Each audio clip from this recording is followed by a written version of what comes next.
Je mets le chronomètre aussi pour avoir une idée. Donc, il y a environ 2 semaines, mes nouvelles collègues du COFAC sont venus vers moi pour me demander si j'acceptais le défi des 180 secondes.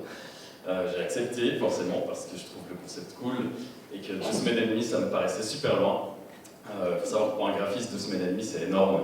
Et tout ce qui vous entoure, un peu, il y a 1 semaine et demie, n'existait pas.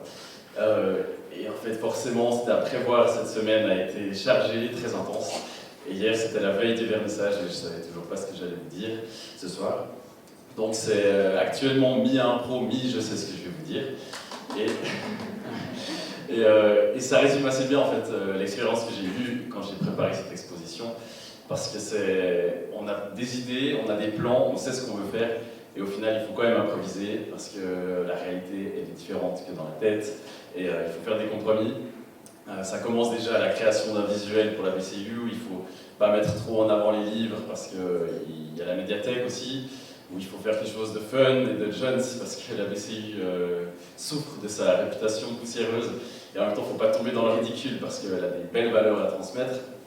Et ça se confirme encore quand on fait le montage et qu'il faut rendre beau des endroits a priori pas très beaux, comme cette salle d'expo qui a, je pense, la pire moquette du canton, et des trous dans le plafond et des bordeaux sur les colonnes, enfin c'est tout un défi. Et à côté de ça, il faut réussir à investir les lieux beaux de ce bâtiment, parce qu'il y en a. Ces lieux sont protégés, et du coup il faut trouver des solutions pour mettre des stickers qui n'attaquent pas la mosaïque, pour suspendre des choses au plafond sans casser la molasse. Enfin, c'est super excitant.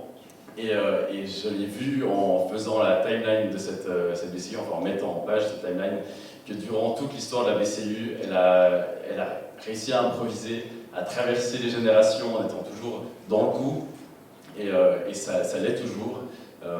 Et du coup, pour ça, je pense que, enfin moi personnellement, je suis super fier d'avoir participé à ma manière, graphiquement, à l'extension de l'histoire de cette BCU.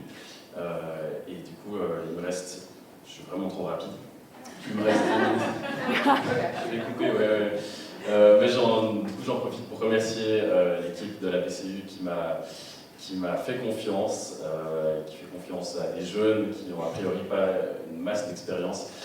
Merci Sylvia, merci l'équipe qui travaille là-dessus, Athéna, Sarah, Pauline, Myriam, et il me reste 20 secondes, donc du coup je vais écourter et je vais dire que c'est le temps qui est écoulé, parce que je vis forcément des gens. Donc voilà, merci à vous et bonne suite à la BCU.